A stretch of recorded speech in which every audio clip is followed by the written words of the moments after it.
Ashama harka fuunee dhaggeeffattootaa fi hordoftoota chaanala Biiftuu Miidiyaa Niitoork. Odeeffannoo gaggabaaboo yeroo ammaa qabannee isinii dhiyaanne isin dhageessifna. Hamma xumuraatti nu wajjin turaa affeerraa gama kennaatiin. Mootummaan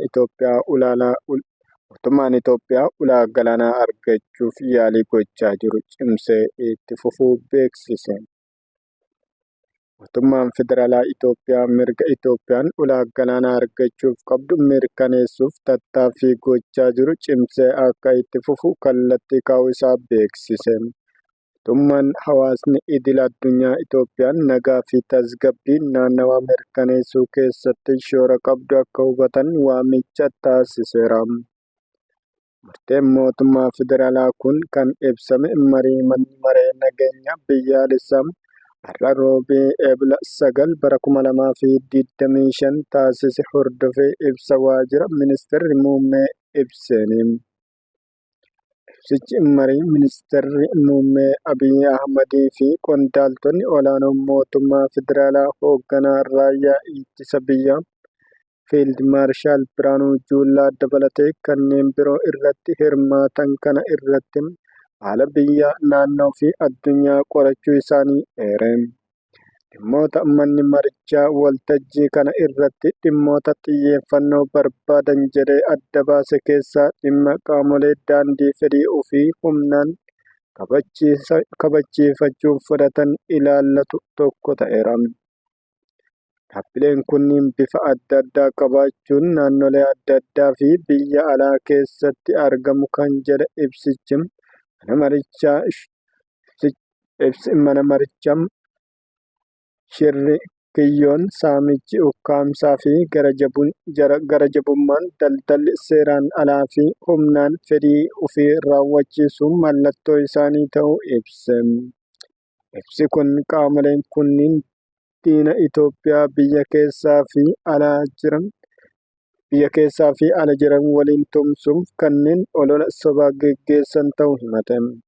Dhimma manni marichaa xiyyeeffannoon ilaale jedhame kan biraa haala addunyaa fi naannoo waliin wal qabatedha.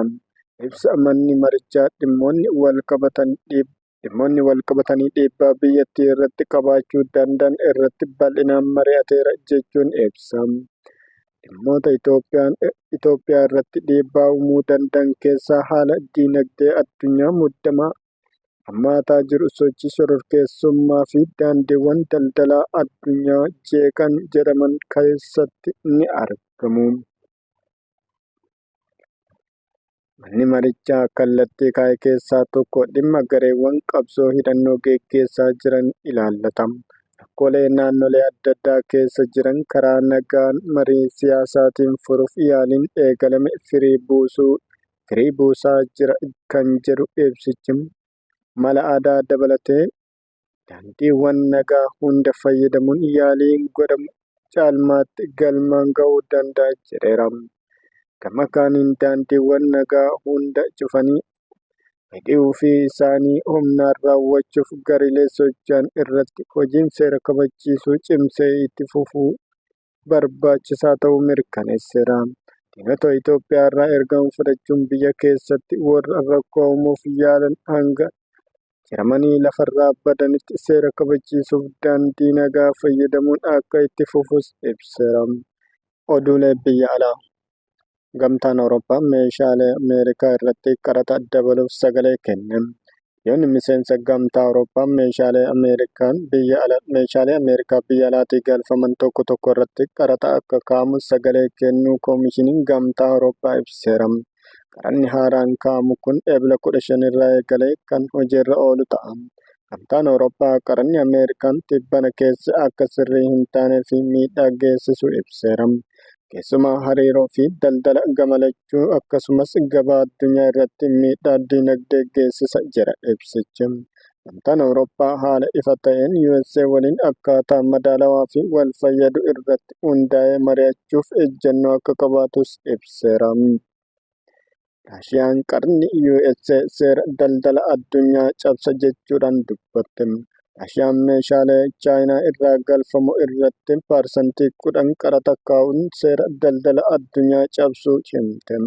Dubbi himtuun ministeera dhimma alaa Raashiyaa Maariyaa Zakharoof Waashingten seera daldala addunyaatiif kan abboomtu hin fakkaattu jechuudhaan dubbatan. Doonaald Tiraamp ji'a gurraandhalaa keessa gibira daangaa meeshaalee Chaayinaa irratti parsantii 10 wayita ol kaasanitti Chaayinaan dhaabbata daldala addunyaa WTO kan waldhabdee daldalaa furuutti himattee turte. Zakharoof murteen qaraxa Tiraamp fudhatan kun kan seera bu'uura WTO cabsuudha jedhani.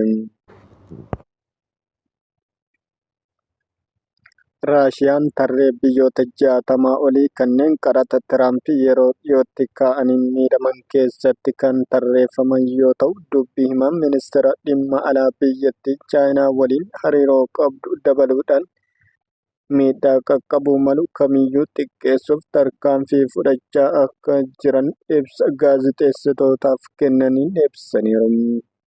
Kabajamtootaa fi dhaggeeffattoota hordoftoota keenya oduu yeroo ammaa kan fakkaata. Hanga oduu biraatiin walitti deebinutti waan nu dhaggeeffattaniif galanni keenya guddaadha. Nagaan nu tura.